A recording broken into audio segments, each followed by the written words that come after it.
Rosebud. How are you? I am doing better now that I'm here doing our wonderful podcast with you. Oh, well, thanks. Today is going to be for anyone in a partnership who's ever wondered why getting healthy together feels harder than doing it alone. Amen. But also, while going at it solo often leads to distance, resentment, and even divorce. And the Do We Have To crew, welcome to another fantastic episode of Do We Have To, a Marriage Podcast. I'm your host, Sean. I'm Emily. It's a Not Actual Family Studios production. Executive producer, Colin Schmedium Maskell. Yeah, recording live from Kansas City. Yep, on youtube.com/at Do We Have To, a Marriage Podcast, all major podcast apps. And you can also find our archive at dowehavето.com. Yeah. Today's an important one, don't you think? I do. And I think it's interesting and kind of ironic that we record in our dining room because, as you know, most of the major conversations happen around the dinner table. Yeah, it's funny though. We don't ever eat dinner in here really unless it's like a special occasion. Yeah. Otherwise, we're like a bunch of fucking nomads running around this house just picking and pulling away. In between. Lucky if we get a tuna fish sandwich in this moment. In between every activity known to man. That's right. Absolutely. And we're not only going to have that today as we're visiting Emily and I's health journey and providing insights on what we've done, what we've been successful with, where we've failed. We're also going to get back to 90s nostalgia coming from the week of the 31st of November all the way through the 6th of December. Mm-hmm. And then we're also going to be pulling a card live on air. And it's going to be a deeper card for our wonderful Let's Get Deep. And we're going to be doing the relationship version of that game today. Yeah, the one for couples. Today really is going to be an episode about,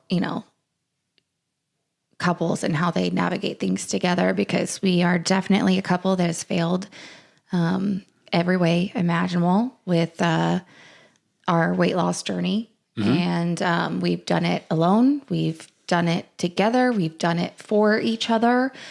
We've tried to set goals for each other. But honestly, it wasn't until life happened that forced us into a corner that made our mindset shift. Yeah, no, absolutely. And stay tuned for that, the wonderful Do We Have To crew.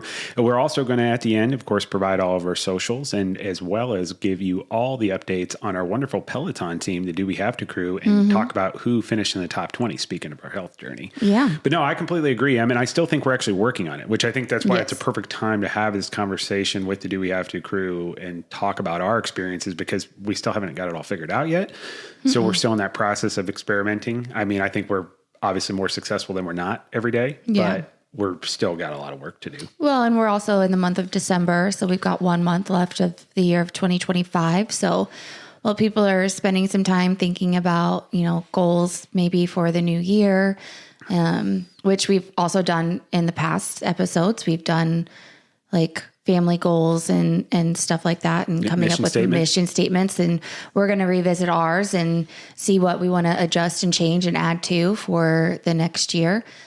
So go back and check those episodes out too. But I think it's a good time of year to just chat about it. Yeah, no, I completely agree.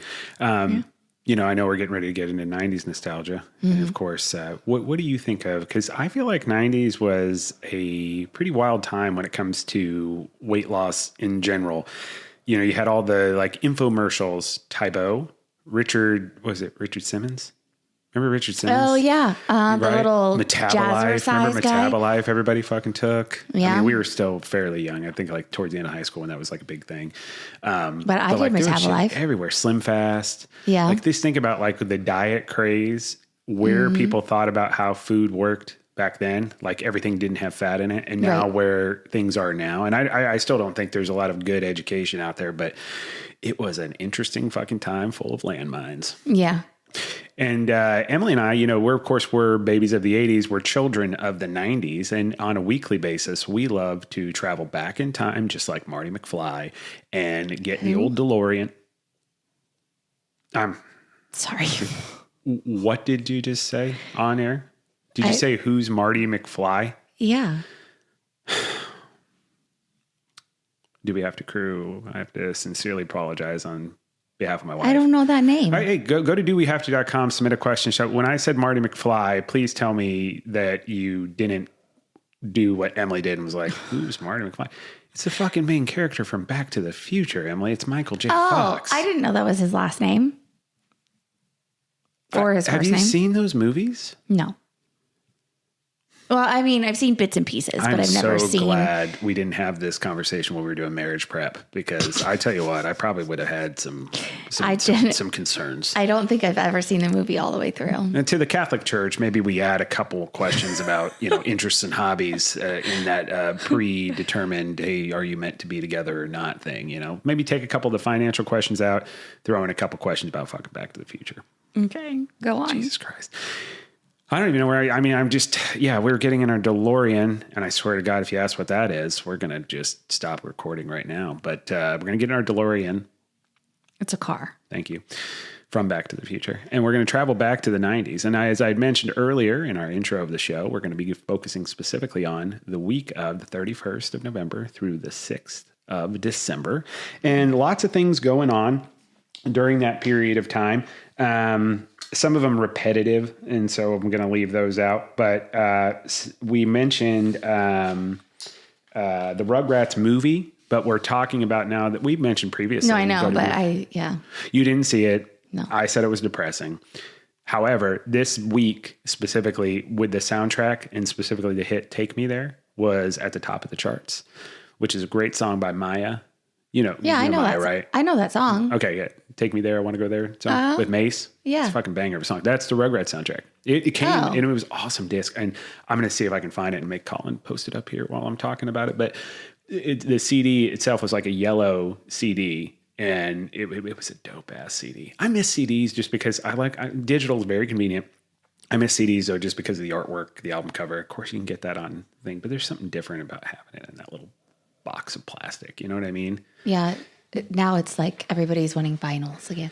Well, I do, and like vinyl, but vinyl does that for you though, because you do have the big old square artwork, right? Mm-hmm. I mean, yep. And so, here's another one, and Uncle Keith is gonna hate this. I don't know if Uncle Keith even listens to the show. He barely sets his lineup on the fantasy football family deal. So, but Mariah Carey's "All I Want for Christmas Is You" is climbed in the international charts, and it's become one of the most listened to holiday songs of all time, even up to that point.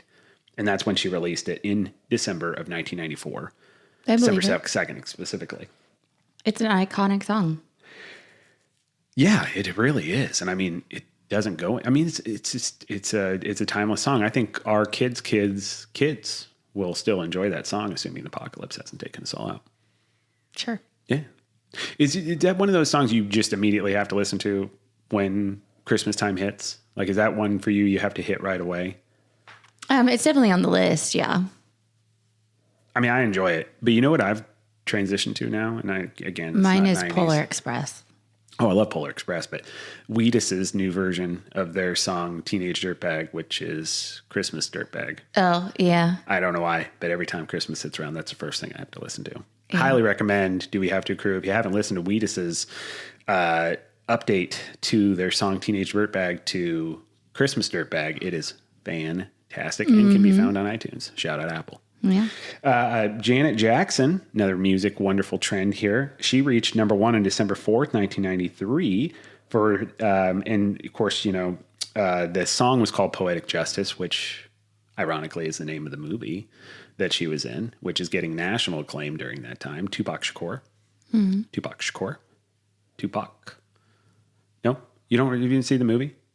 Tupac is a mailman, and they're driving across state in California, and he's taking Janet Jackson with him. Janet Jackson suffered a tragedy. She had a boyfriend who I believe was a drug dealer and got shot in the head when they were about to fool around at a drive-in movie theater. And her and Tupac don't like each other at first. You'd be surprised by that. But and then they fall in love. Steadily they grow with each other. They take another couple on the road with them. They're a shit show. And eventually Tupac fights the guy. It's pretty fun.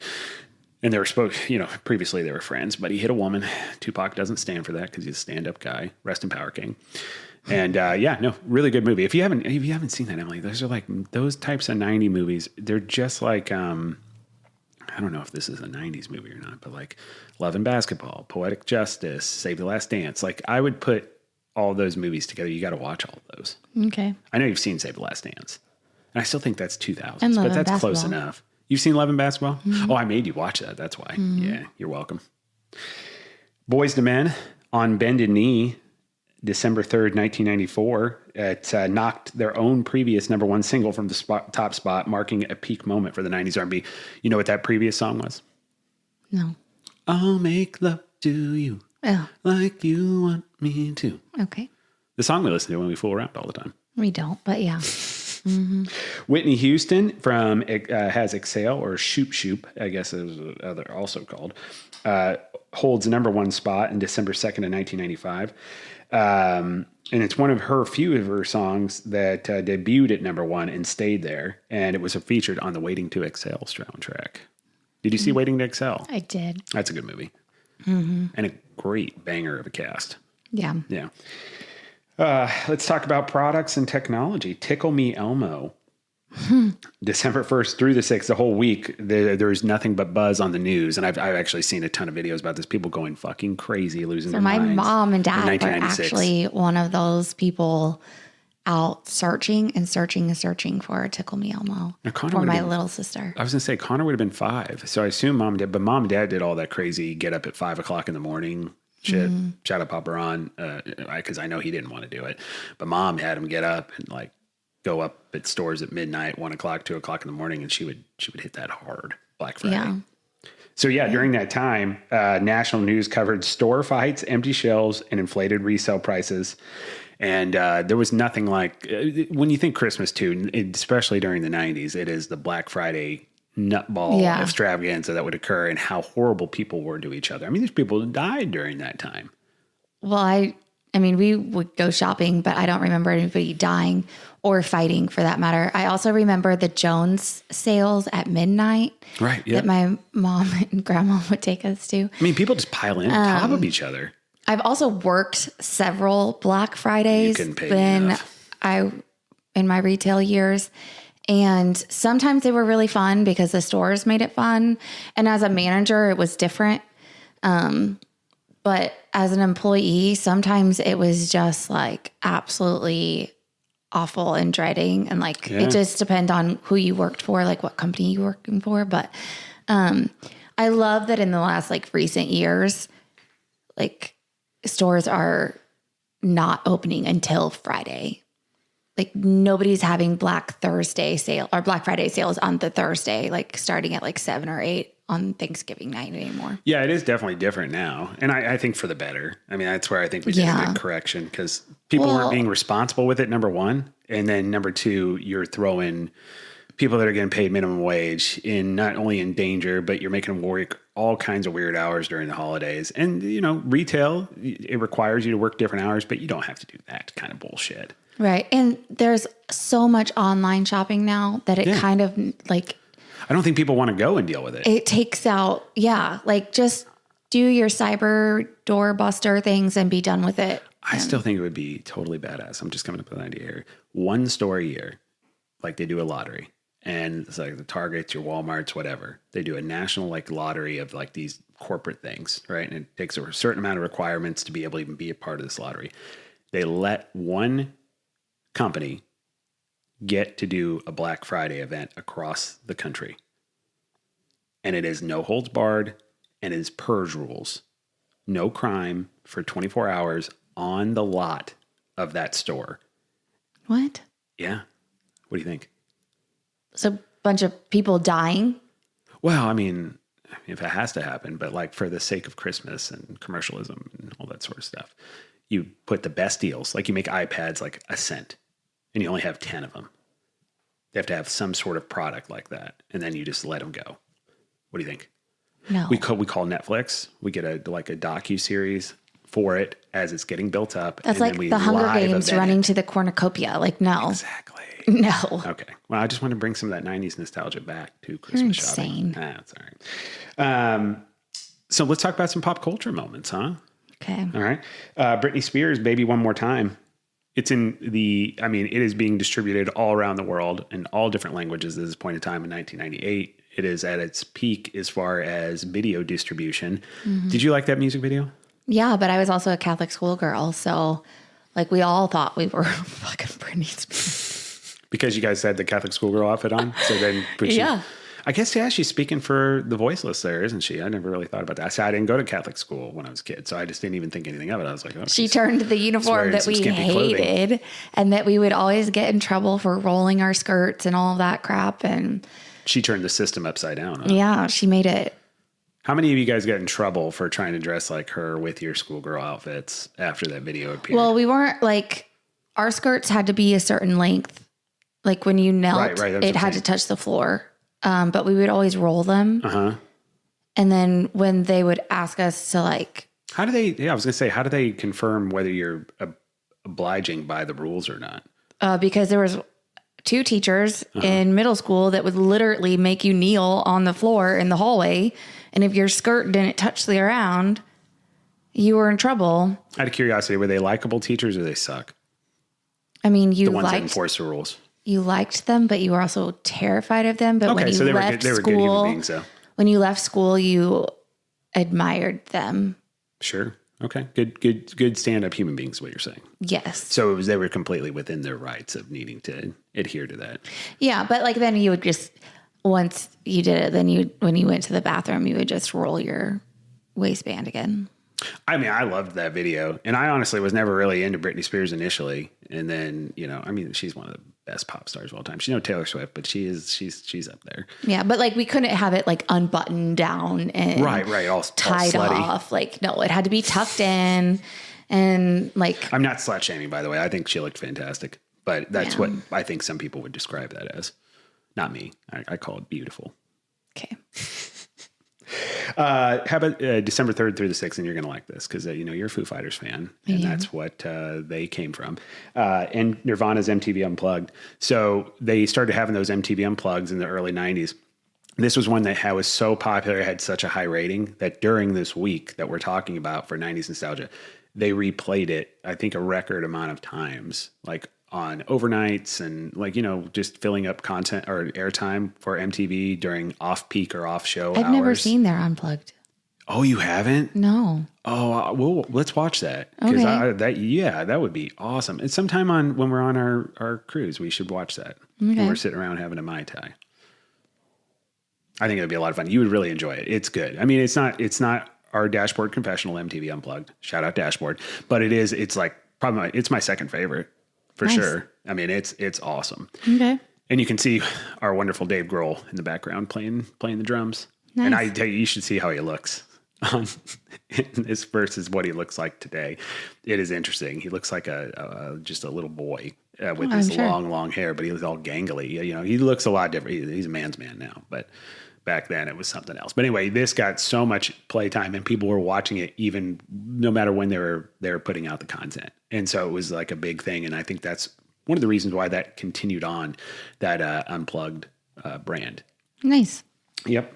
And I mentioned already the Rugrat Movie Center. Now let's talk about some major events. World AIDS Day.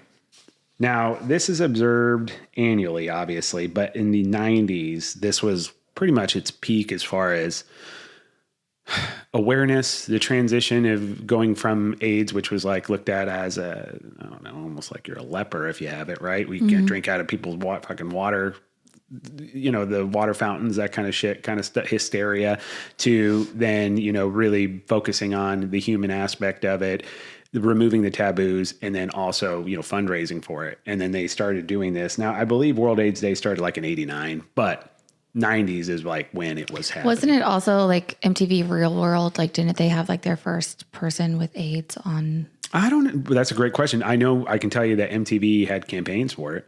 So it's very, very possible. But there's plenty of celebrity, there's celebrities that have had, the issue. Obviously, we've talked about Magic Johnson on the show.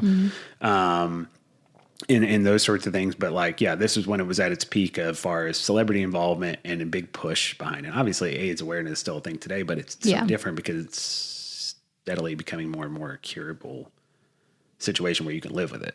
Right. I was going to say, I don't know that it's cured, but basically where it's found undetectable in your blood. I guess you have it, but you know what I mean? You get to the point where you're basically not make it look like you don't have it. Yeah. Yeah. You got to keep taking that medicine, keep spending that money. Mm-hmm. Yep. Montreal Massacre anniversary, which, it's about women's rights and stuff like that. I didn't really get that heavily, deeply involved in it. And that was another one where it was like 1989, but there was tons of remembrances about it during the 90s. So Do We Have to Crew, highly recommend you look up the Montreal Massacre anniversary. Tell me if you've heard of that one, because that was one I did not hear about. I've not heard of that. It's one because of life. I didn't get a really whole lot of time to spend into it, but it sounded interesting. I'm going to look it up after the fact. But Montreal Massacre.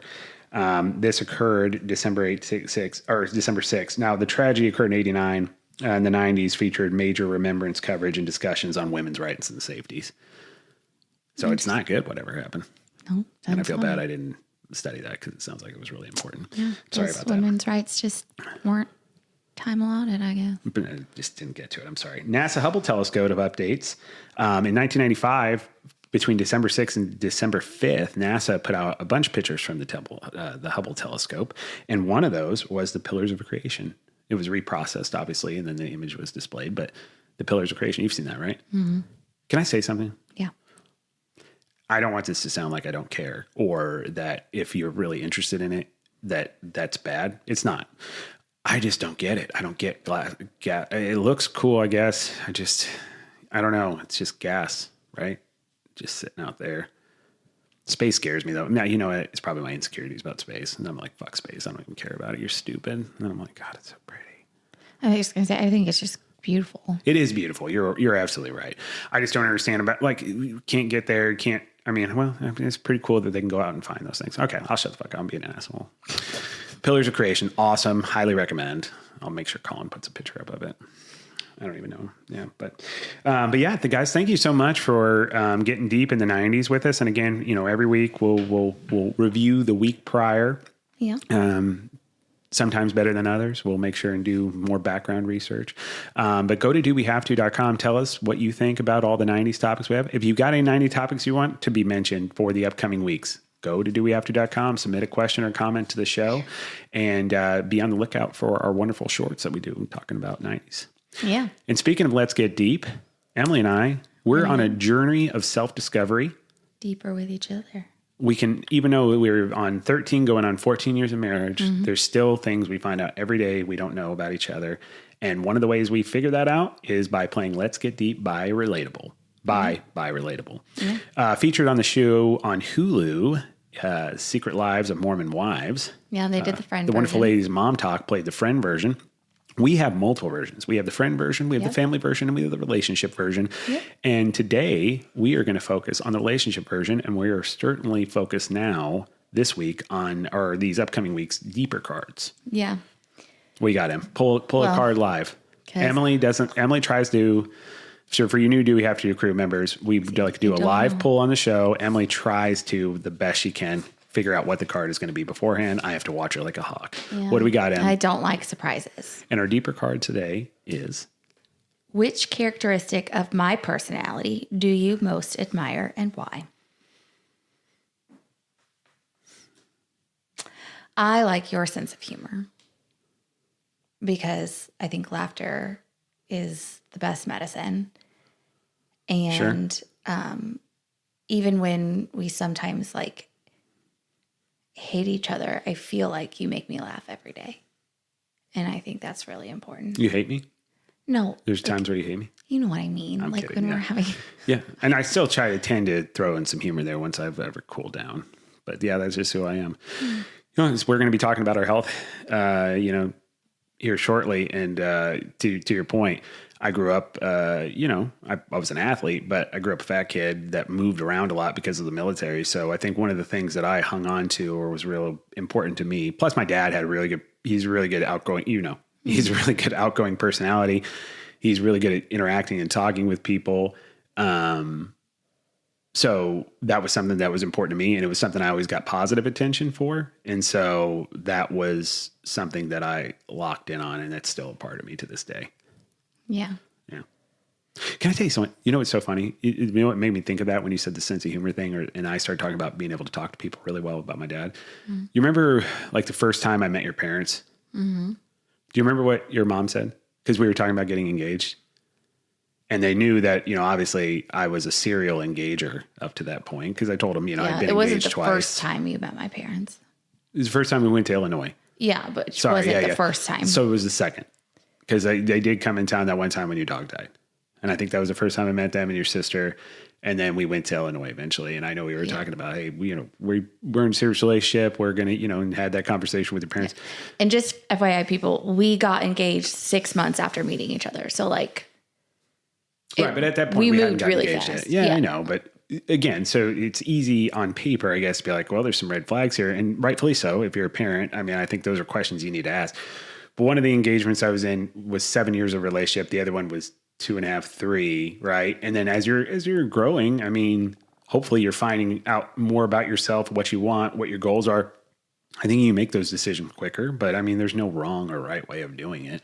Anyway, when we brought this information up to Emily's parents, they were a little skeptical at first. Mm-hmm. And I remember your mom even said, she was like, well, I feel like you're just one of those people, you can get along with anybody, And so like, is it really more that? And it's a convenience thing and blah, blah, blah. You know what I mean? So it's just kind of interesting you say that. It's one of those things, I think it's a flaw of the personality. It's like, are you just... Yeah. I think she also asked, because you had been engaged twice before, like, are you just wanting to get married just to get married? Yeah, exactly. Yeah. Is Emily just going to be the first one down the aisle?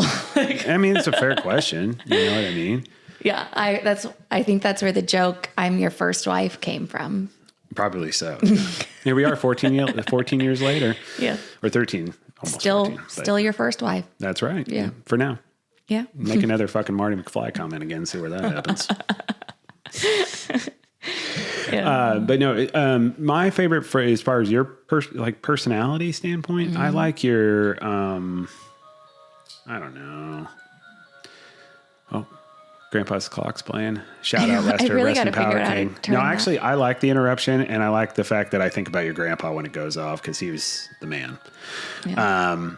So your personality, I just think you're a very caring person. And I think the thing that's awesome about you is that it's not, because I feel bad because it may sound like, oh, I love your caretaking personality. But that's not it. It's your ability to, I've seen you be around people you don't want to spend time with or can't stand. And eventually you allow yourself to get to know them, make a good, firm, straightforward decision on how you want to be with them. But you're a person who your personality is like, you're extremely loyal. I mean, once you decide that this is somebody you're going to spend time with, like, or they're important to you, you do pretty much whatever you can for them. And I think that's something that really doesn't exist a whole lot of people in this world. That's interesting. Is that a personality trait?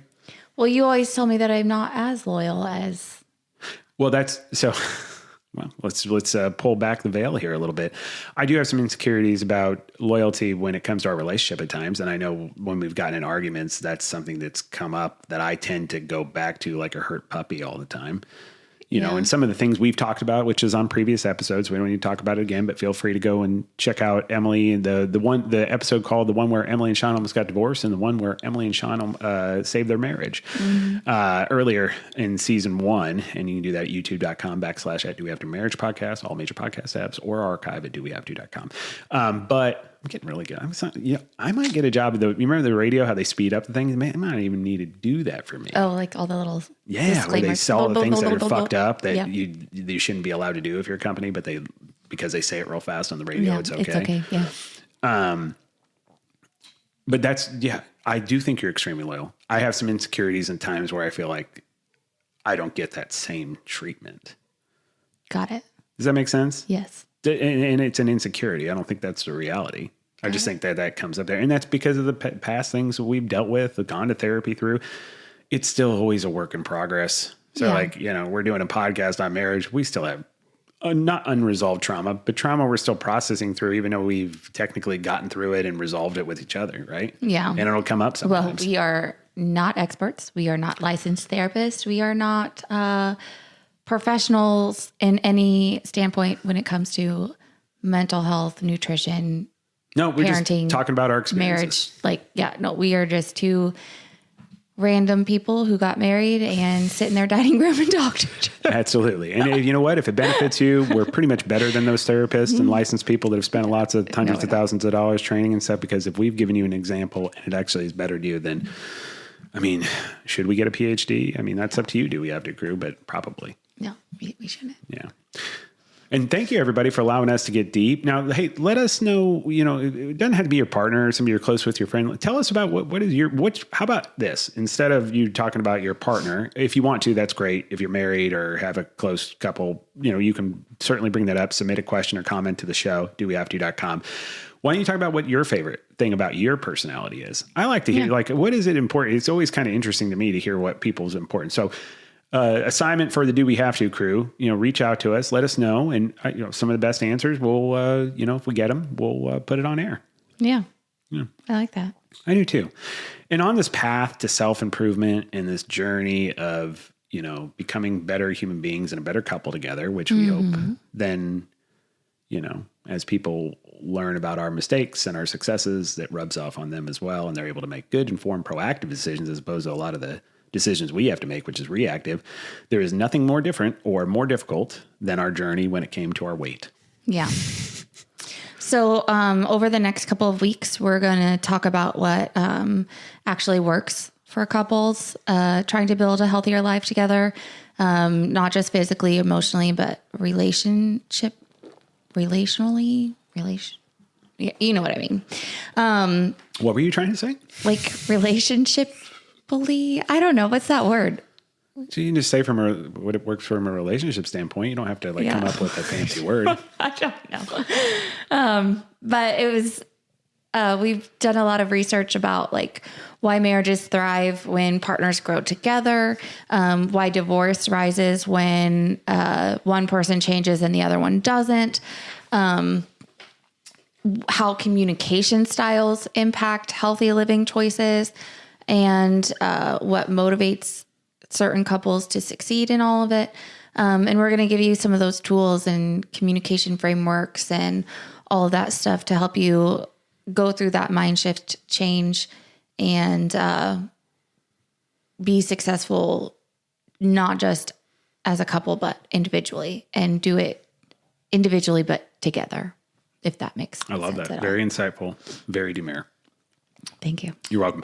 I just think it's one of when it comes to physical health, right? This is one of the biggest landmine situations for any couple out there or friends or whatever. From a relationship perspective, I think this has all kinds of implications of really testing the relationship. And, I follow a bunch of marriage, like I used to not, because it's kind of funny. We have a marriage podcast, but I usually think that shit's bullshit. But, I follow all these marriage sites now and groups on Facebook and Instagram and follow marriage influencers on TikTok and that sort of stuff. And one thing I will say is a consistent theme across the board is that when one partner is really taking their health into account, a couple of things can happen. Number one, there's a lot of insecurity from the other partner. And then there's a lack of trying to meet them there. And then there's also where, there's some sabotaging that can happen too, where it's they try to prevent them from doing that because they're afraid of where that's going to go or what that means. You know what I mean? Or on the other side of it, as the person's improving their own health, instead of being supportive to their partner, or at least being there to be supportive if their partner wants to make lifestyle changes, they kind of start separating off and creating a wall because they're changing as a human being and they're not taking their partner with them. Right. Yeah. It can go both ways. Why don't you give a quick little background into your whole journey? Yeah, no, absolutely. And to preface before I start, hopefully nobody's expecting, if they see this episode and whatever ends up to be in the title and talks about weight loss, that there's some sort of magic workout, eating regimen or pill or process that's gonna, get them to their end goal. There's not. Here's the thing is, and I think David Goggins says best, the hard work fucking sucks. And, that's exactly what it takes, requires every single day of doing this stuff. There's no shortcut. So where I say, and the reason why I have, it's taken me up till my 40s to be really successful with my health journey.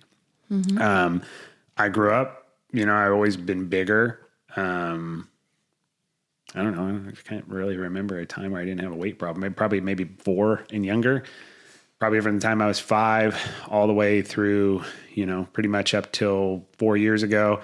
my weight would fluctuate up and down. Especially after my mom died, I was kind of like, in the upper 200s, played offensive line football and wrestled, all that good stuff. Was athletic, worked out regularly. That's something I always did, was work out. Even when I was really big, there would be definitely periods of time where I wasn't working out. I mean, even when we were together, but like that was something it's not that I enjoyed doing it. It was part of me and who I was. Like that physical part of exerting yourself was something that was important to me. But after my mom died, my weight went up really bad, like almost 300 pounds. And then I lost like 100 pounds.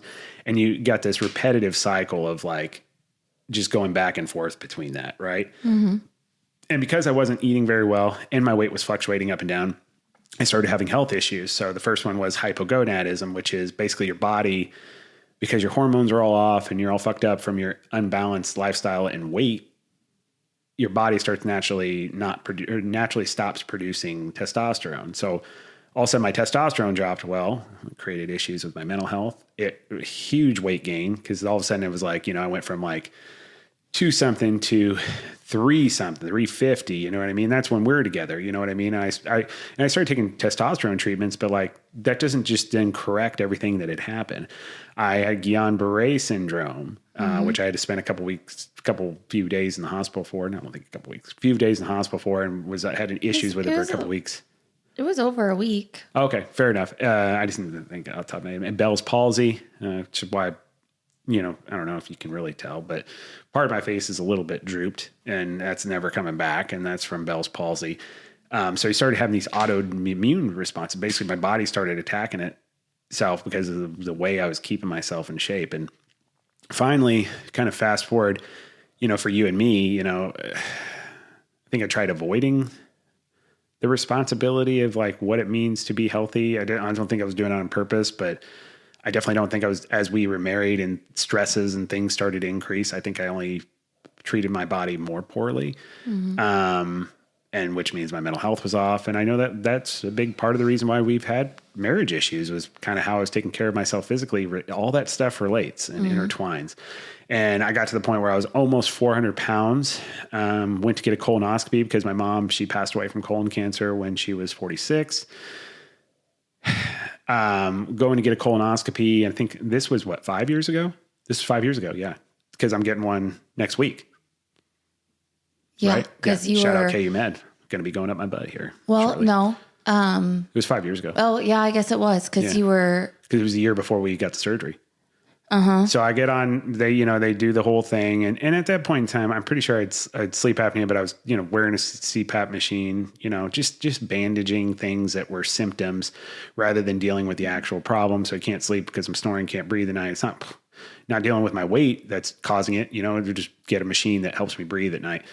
Lay on the table, go out. Next thing I know, I'm waking up being wheeled in. I'm not thinking anything of it. My chest kind of feels funky, but didn't even think anything of it.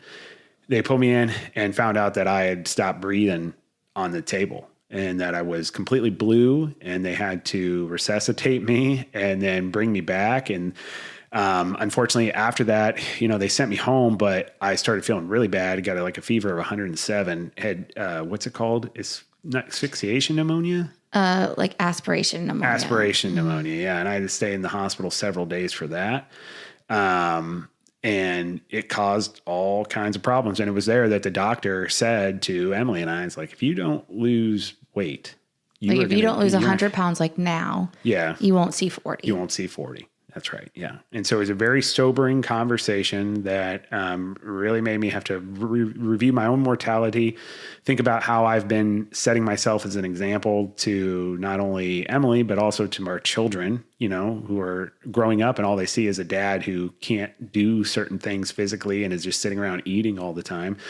And just in very poor health. That's normal to them. And I created that. And it really was really hard to take all of that in. But it was the one thing I will say, I thought and I just talked about this earlier about your loyalty. Like all of a sudden, even though that wasn't something you were really interested in doing or being a part of initially, your interest or your support in weight loss surgery changed right after that conversation. And all of a sudden you're putting all the energy and effort in helping me research it, get in touch with, we use Casey Bariatric, You know, I ended up getting the surgery the day after 2 days after you did, or day after you did. And since then, I've gone from being like, I think 402 was my biggest weight before we started losing a little, because they have you lose weight for it. And we'll talk about, you know, prepping for the surgery and all that stuff. I think I got down to, I think it was 402. And now today, I think yesterday at the Y, I weighed myself. I'm 175. So I don't know what the math is on that. It's 200 and what? No, it's not 200. Yeah, it is 200. It's 226 pounds. So lost about 226 pounds. That was 4 years ago this surgery took place. And so it wasn't like I just lost that. I mean, this is 4 years worth of work of consistently going down on the scale. So Yeah. How about, and I'm sorry, I didn't mean to take so long in that, but I feel like, that's what it is, you know? And I think most people that are in our situation, it's a lifelong thing you're dealing with. Yeah. Well, like that's kind of what this first episode is just giving everybody kind of like where we came from to where we're going to go. So I've always struggled with my weight. I think I became acutely aware of it when I was in third grade. Like that's the first time I actually realized that like I was bigger. How did that like, was there a certain moment? Like, do you have something burnt in your brain that you're like, this is when the light turned on? Dance. I remember my mom pulled me out of a dance class because the teacher told her that I had to lose like 50 pounds.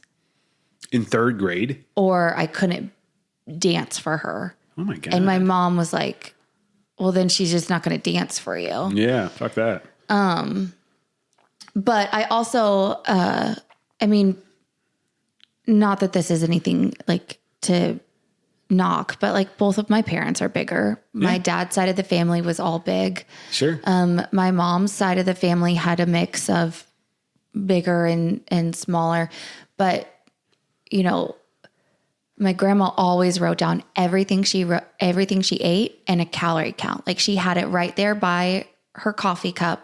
Anytime she put something in her mouth, she wrote down how many calories it was. So she was a bit over the top. So like how much you're eating and what you're eating, it was always in the forefront. And we grew up in a typical like American household where Western diet, food fixes everything. It's you have something to celebrate. Let's get cake or ice cream. You are sad. Let's go do this. Like dessert. I mean, food fixes it, right? Like it's the reason to celebrate. It's the reason to get together. Like there was no family function without multiple desserts and big meals and all of that stuff. And so I think I remember also starting Weight Watchers. I remember a doctor's appointment where I was about 12 and the doctor signed a form to have me enroll in Weight Watchers. And my mom and I started Weight Watchers together when I was 12. Got it. And then I remember... Was there success in that? I don't think so. Sure. Not for me. Maybe I was my mom. just curious how it went. We'd never really talked about that. It's the first time I'm really hearing about it myself. I remember in high school, I think we did like the low carbohydrates addict diet, which is kind of like Atkins. Sure. And I remember eating popcorn and peanut butter for lunches in high school. There's carbs in that. I don't know. Like you were only allowed to eat carbs like in a certain time frame. Oh, got it. Okay. But like I remember reading the book. Like there was a book about it, and like I remember we read the book and we did the diet. Sure. And I mean, to my mom's credit, any diet I wanted to try, we tried it, and she would do it with me. So like, yeah, it's awesome. I mean, I always had that support, but my older sister was teeny tiny, like super thin, all growing up. Shout out, yeah. My younger sister was the athlete. So like she was a gymnast, then she played soccer, then she played softball. Like if she was thick, it was muscle. It was not a weight problem. And so I was kind of like the odd one out. Sure. So then when I got to college, I was still bigger, and I joined a sorority, and we all had functions and things. And when you're with girls all the time and you focus on how you look and stuff, you learn some habits and things, and mine weren't so healthy. What do you mean? Like, binge eating. I was gonna say, you got to be purging. you were throwing up. Binge. Oh yeah. I mean, you learned that when you were in the sorority? I didn't learn it in sorority, but I learned that I wasn't the only one. Oh, that this is something you've done to combat. Yeah. Like I would go through cycles where I would, especially if I knew that I ate too much, I would make myself sick. Like I wasn't like a full blown bulimic. Yeah, it sounds like bulimia to me. But like, did it help? No. Did you feel? Can I ask you? Because I don't know anything about this. This is not something I've ever done, and I know it's an issue that a lot of people deal with. And I think it is, from a media perspective, it's really driven around females. But I'm sure there's men out there that have the same affliction. Were you like you throw up? Wouldn't you just be hungry again? I know that sounds like such a stupid question. That's all I can think about, though. It's like where you're just gonna throw up. I mean, that's like I guess the you feel cycle. nauseous for a little bit, right? But then.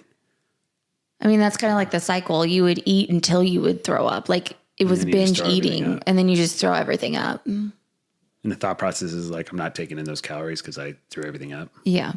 Okay. And like instead of eating food, I would drink juice or something like that. So like I would get calories. Just sugar?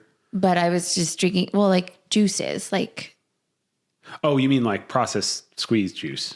I mean, it's still sugar, but but it's actually from actual fruit as opposed to like you drinking fucking Hawaiian punch all day. Yeah. And like you go to the cafeteria and you would have like a sandwich, but you wouldn't eat the bread. You would just eat the meat off the sandwich when you were in front of people. But then you'd go out and you'd be drinking. Yeah. So then you come home and you eat like half a pizza. So it was like. I think college lifestyle. I mean, it really was just doesn't do good stupid. For your health, it like none of it made any sense, and I didn't really lose any weight at all. But I mean, we were all trying to find something. Yeah. I remember Phentermine. There was a prescription that I got. It's like prescription speed, right? Yeah. I took that for a long time. Yeah, I've taken that too. Again, see, this is and it worked for a while, like until it didn't. Sure. And then like right before you, I think I had like really started, I was out of college. Obviously we were living, I was living with a friend. She was a sorority sister and she was super healthy, and we got a gym membership together, and like we would go to the gym and we would work out, and she was, teaching me like nutrition kind of stuff, and we would go, and work out. But I was also at that time, I was going through a lot of health issues. And that was kind of when I started my whole journey on being diagnosed with celiac disease, except it was being misdiagnosed and subdiagnosed with like PCOS syndrome, my thyroid disorder, my hormone issues. I found out I was extremely vitamin deficient in all sorts of stuff. And I was then diagnosed with endometriosis, and like it was everything but the one thing that like actually was doing my body the most damage. But celiac really wasn't something talked about that much back then. And I was losing weight and I was getting back to being really healthy. And then I think I was about 170, 180 when I met you. Wow, I feel really bad now. No, I didn't realize you were that small when you met me. God damn, I put you through it, didn't I? I was about right before you got sick with the Guillain-Barré and everything. I think I was about 190 something maybe. And then I was about 200 when we got married. Right. right before we had Seamus, because of fertility issues and stuff, we did fertility treatments, and those make you gain a lot of weight. So I was 220 when we got pregnant with Seamus. I mean, we're also, will say, I don't think we helped each other at all when it came we to got like eating comfortable. and sort of, I don't even know comfortable. I think you just go through these lulls in your relationship, and I think sometimes you fill them with bad habits. Yeah. Thankfully, ours was, I shouldn't say thankfully. Ours was food. It was killing us, but like, it wasn't like drug addiction or, you know what I mean? Alcoholism. Right. But I also think now people need to realize that it is an addiction. But we learned that through the counseling for our surgery. Yeah. Mm-hmm. But like, there is a part in every relationship where you do get comfortable and you're choosing to spend your time with your partner instead of alone or at the gym or doing certain things. And so I think we definitely went through that phase, and ours just kind of stuck. We didn't transition back out of it. I think we prevented each other from doing that. Not like on purpose or maliciously. I just think it just was one of those things, like it was a level of convenience and path of least resistance. We could just sit around and watch TV together and just be together. And there was a positive to that, but then we're just wrecking ourselves individually. Yeah. And then I gained a lot of weight when I was pregnant with Seamus. When we left the hospital after I had him, I was in my 270s. Mm-hmm. Then we got pregnant with Tegan, like right after. Yeah, you're welcome. Yeah. And then Maeve, I was my heaviest when I was pregnant with her. Yeah. From beginning to end. When we left the hospital after having Maeve, I was 306 pounds. Right. And she was also by far my absolute worst experience with postpartum. Mm-hmm. I had postpartum with, I think, all three of them. Yeah. I actually think Tegan was more I think it was a mix between prenatal anxiety and depression, but I was still postpartum. Yeah. Because, I mean, Seamus was 5 months old when we found out we were pregnant with Tegan. Right. So I never really got to heal at all. But yeah, Maeve was definitely my worst postpartum situation. And I gained quite a bit of weight then. But it was also when you were going through your most mental health struggles too. It's so fucked. That was all going on. Like I think about that all the time.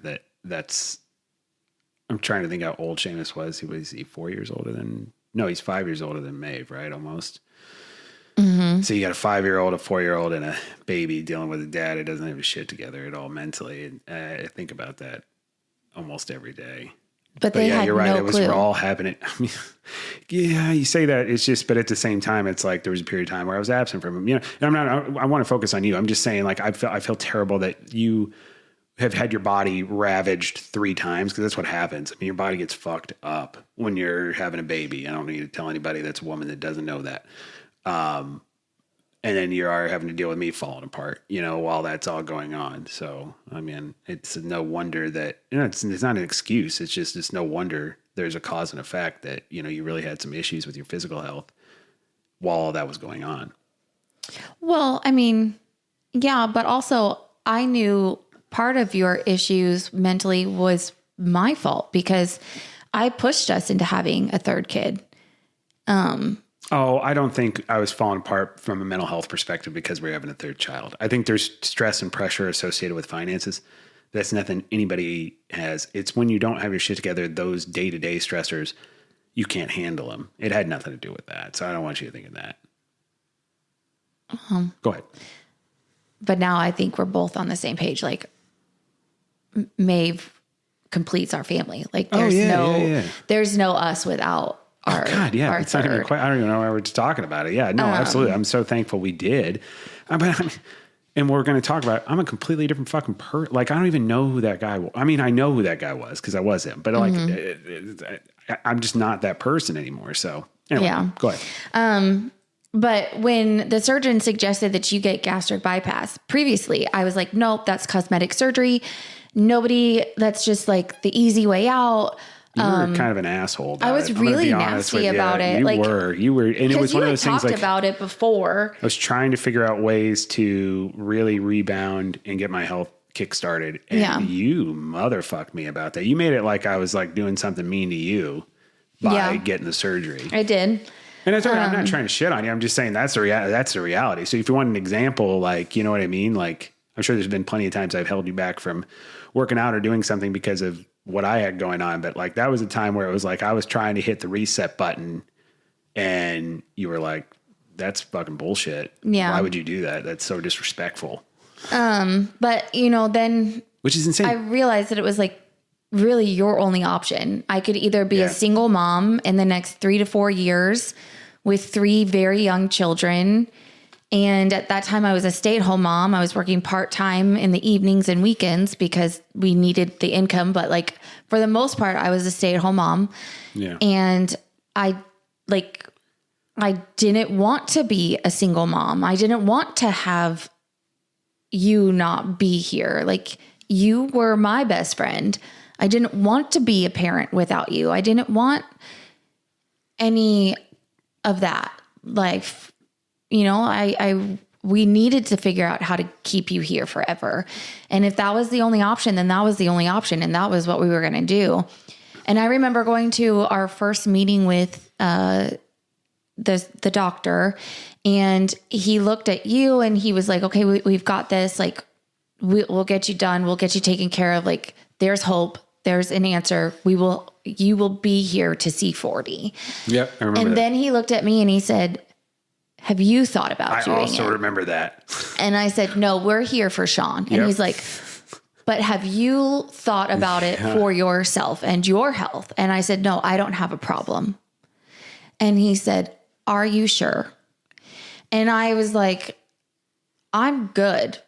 I knew I was bigger, but it wasn't until that conversation that I actually stepped outside and looked at myself and looked at, like, I'm on a daily thyroid pill. I'm on anxiety medicine. I'm on a type 2 diabetes watch kind of thing.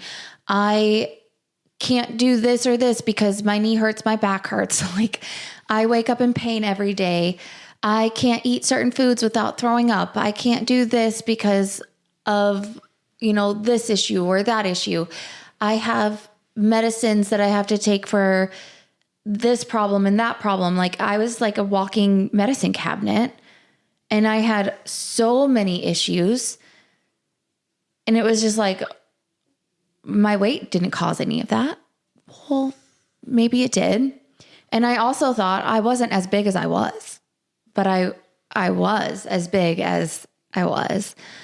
Can I, and I'm not interrupting what you're saying. I just want to add to it. What's insane is I thought the same things, where it's like, it wasn't that I didn't think you had a weight problem or anything. And I don't mean that meanly. I mean, like, yeah, I knew we had weight problems, but like, I never associated anything you had going on. And it's so weird because I associate a lot of everything I had going on with my physical health. And for some reason, I had this mental block with you where it's like, well, she's fine. She sleeps okay. You know what I mean? She's going to outlive me. I just didn't even think anything of it. If you wanted to get healthier, I would have been all for it. Like, I just didn't think it was a problem. Like, the way that he was like, well, you're on the same track, right? That was the thing that was sobering. It was like, he said he's not going to live till 40. You may not either if you go where you're going. Yeah.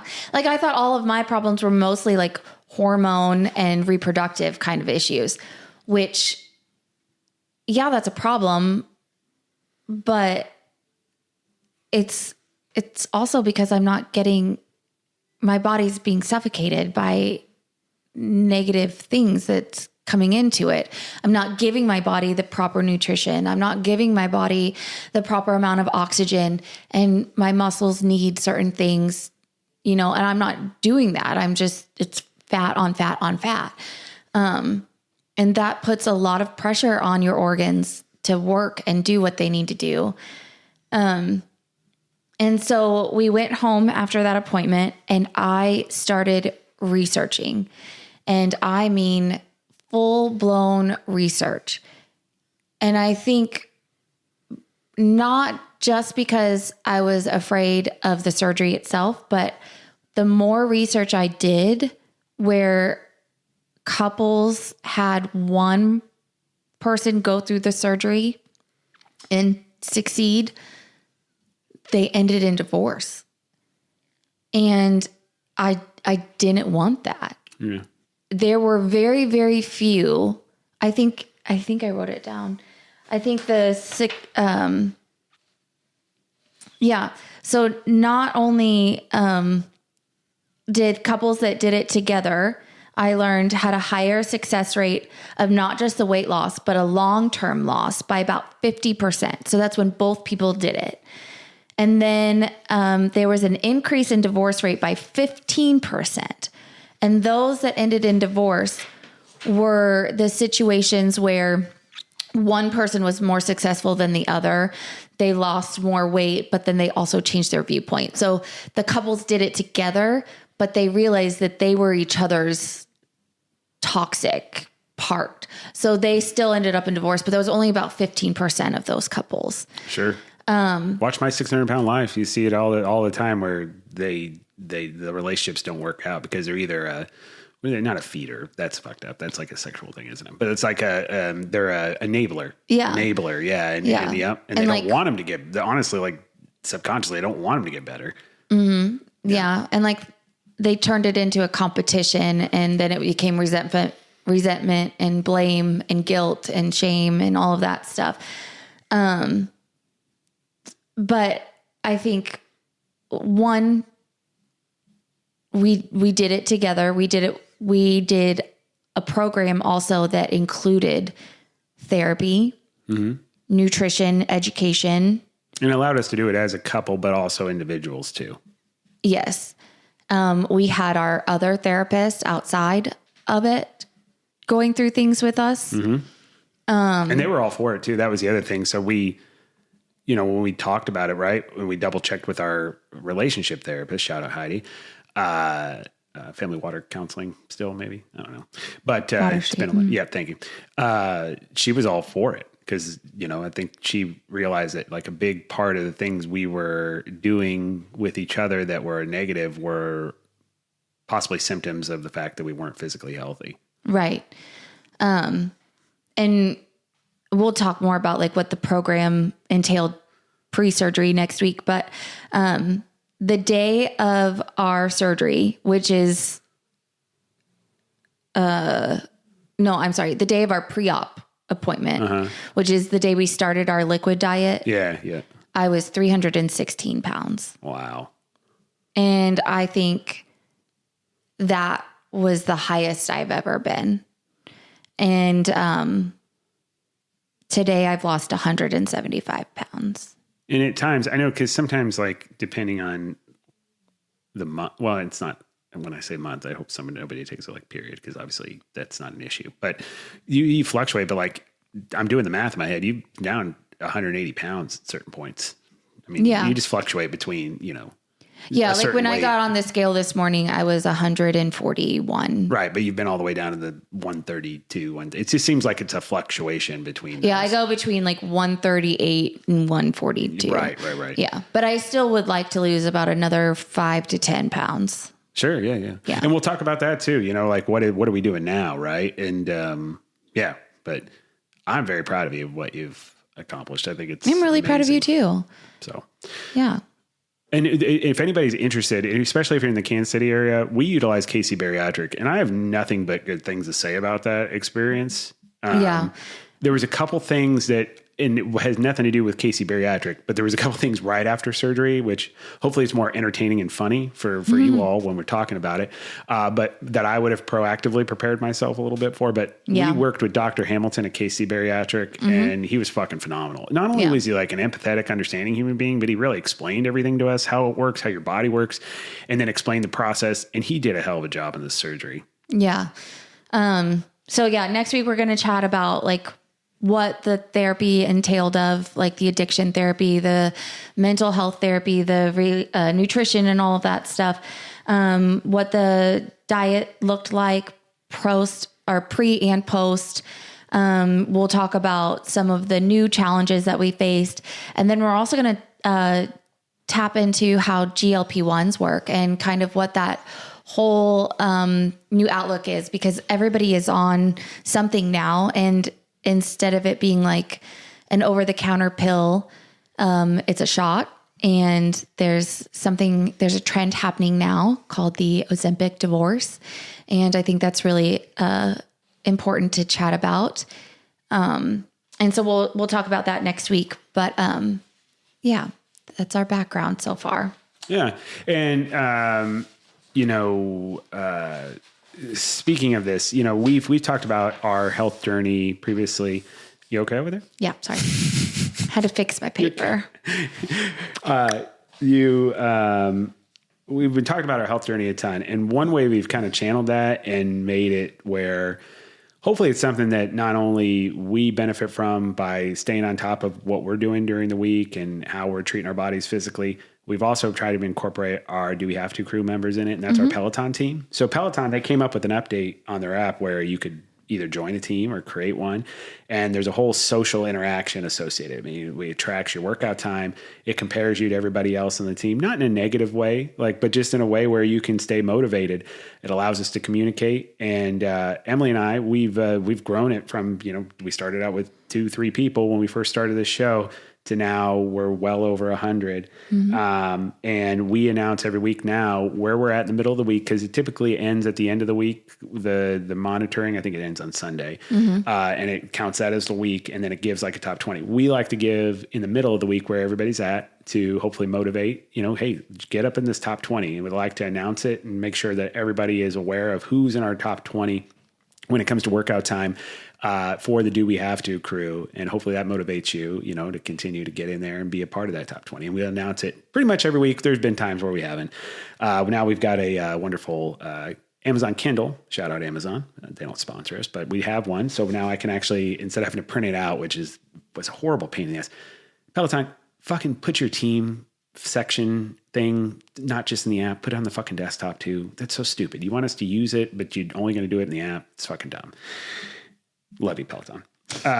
So we've got top 20 for the week so far. Okay. So we're midweek at number 1, who's a regular offender of the number 1 spot. Brown Eyes 19 from Birmingham, UK, United Kingdom, everybody. 15 hours and 38 minutes. Number 2 is Krabby Cakes. She ran the Chicago Marathon, just FYI. She's out of Kansas City. 13 hours, 55 minutes. That's a badass picture of her too, by the way. It looks like her finishing the marathon. I'm at number 3. Do We Have To Pod KC? And Emily will tell you I work out a ridiculous amount of time. I rarely ever crack the top 3. 9 hours and 12 minutes. Barbie Gal out of Kansas City is at number 4, 8 hours and 16 minutes. Number 5 is Peladonna Sorass from Kansas City, Missouri, 6 hours and 48 minutes. Lovely picture of you and I believe your husband. Number 6 is Ashley Spin 79. Beautiful dog picture with a Santa hat, by the way. From St. Louis, 5 hours and 40 minutes. Not a Runner Katie, Iowa raised, Kansas teacher, 5 hours and 23 minutes. At number 8, Rock Chalk Stelz from Kansas, 4 hours and 28 minutes. Number 9, Michaela Bryn from Kansas City, 4 hours and 20 minutes. Kelly E., Sunrise Beach, Missouri. Ooh, front of the columns at University of Missouri. I love that picture. 4 hours, 19 minutes. Fit Queen Lisa, Overland Park, fancy part of town in Kansas, 3 hours and 36 minutes. Wawa Nola in New Orleans. Is that you got a turkey there? That's awesome. 3 hours and 34 minutes. Inspired _ Jayhawk out of the Kansas City area, 3 hours and 28 minutes. Good luck to you this basketball season. Ashley St. Spin out of Philadelphia, 3 hours and 18 minutes. Raising Cane from Maryville, Mo. Shout out Bearcats, 3 hours, 15 minutes. Rich Tokheim out of Omaha, 3 hours and 12 minutes. Hopefully your Huskers do well in the bowl series. Shanna Banana Can, you run, I hike, 3 hours and 10 minutes. Relentless KC, 3 hours and 3 minutes. I miss your shirtless selfie picture. The one with the sunglasses is good too. Shan Rob 34, Kansas City, 3 hours, 0 minutes. Tied with Stacy Osterthen, a Mizzou fan, 3 hours, 0 minutes. And then at number 20, last but not least, Penny F. out of Toronto, Canada. Shout out Canada, 2 hours and 45 minutes. So guys, and there's plenty of people on this list here. We have pretty much a majority of the Do We Have To crew has workout timed every week. And so the top 20 is getting more and more competitive, and we'll continue bringing that up on the show. And Emily, how do you get a hold of us on Peloton? I, of course, am at Do We Have To Pod KC. You are Emily_in_KC. And you can follow us. You can join our team automatically. It's Do We Have To Crew. We even have a label that you can put the Do We Have To Crew on, as well as a hashtag. So continue to follow us on that. Join our team. We'd love to have you. We even have the ability, if you'd like, because it doesn't require, when you have the Peloton app, you don't have to have a bike. I don't ever buy. I mean, I've biked. We have a bike. We have a row machine.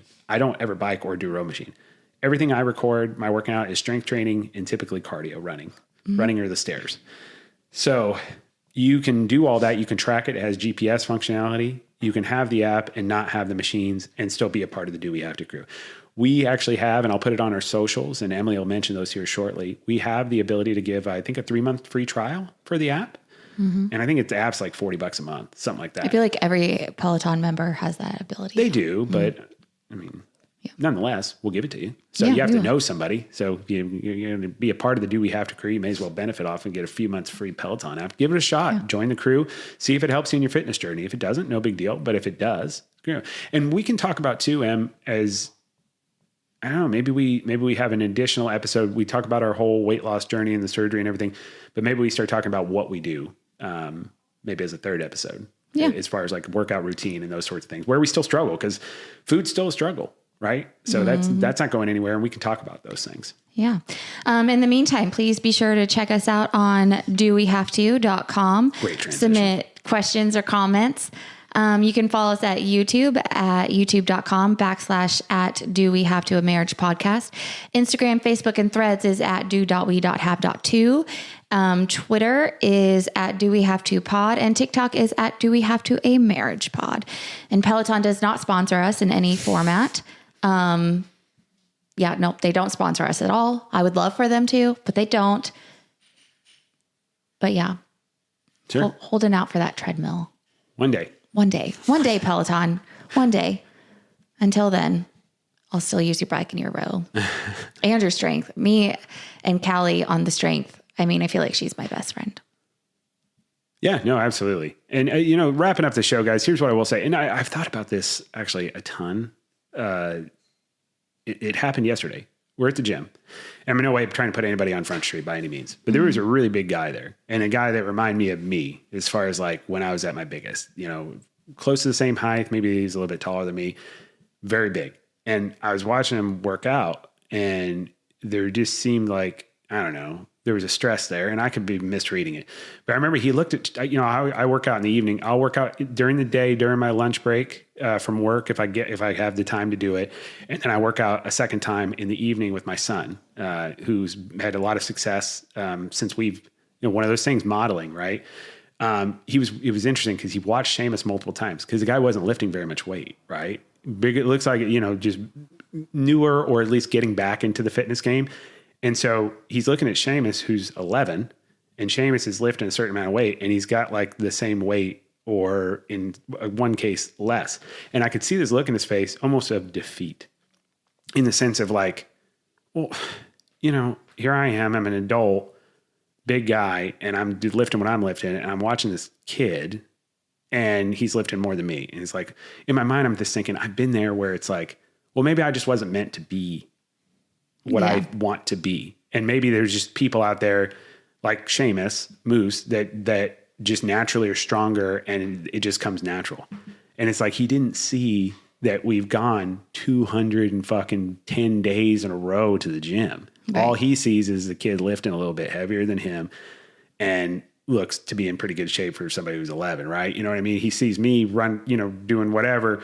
And it's not like a braggadocio. Like, I get it, because you don't see everything that deserves that. And I really wanted, and the reason why I bring this up was not to be like, oh, hey, we look great, but I wanted to go up to him, and I wanted to be like, I was you 4 years ago. I was 400 pounds. I just didn't want to be insulting, but like, I wanted him to know, like, no matter where you're at, you can get to a much healthier spot. I am nowhere near where I want to be. Yeah. But I'm 10 million times better off than where I was before. And everybody can do it. It's just the thing. The reality is it's an every fucking day thing. Yeah. And you may have to do things like what we did, which is more extreme things, right? There's people that have problems with that. And I get it. But it's like, if you want to be your best, you have to be willing to sacrifice the most. Yeah. What do you think? I think you should have told him. You think so? Yeah. I wish I would have. I mean, I just saw him look over at Seamus a couple of times, and I was just like, I just want to tell him like he's doing the right thing, and he's just got to. And the thing is, it's not going to. You could work out 30 days in a row, and you're going to barely notice anything. I mean, it takes years now where we're learning that. It because takes I still years. get really insecure. Like I realized not only do I have body dysmorphia now, but I definitely had it back then too. But I was an official, thinner. like I got officially like diagnosed with it post surgery, because when I look at myself, I still see the 316 pound Emily. Me too. I mean, I don't feel like there's a lot of times I look at now. myself. I know I'm different, but there's a lot of times like I don't feel different. Yeah. When I walk into a store and go shopping for clothes or something, I go to the plus size department and I immediately grab a 3X. Okay. Well, I don't do that. I mean, because like I don't believe that I'm 140 pounds. Yeah. There's something mentally there that I still can't quite get over the hurdle of. Yeah. Yeah. Mm-hmm. Yeah.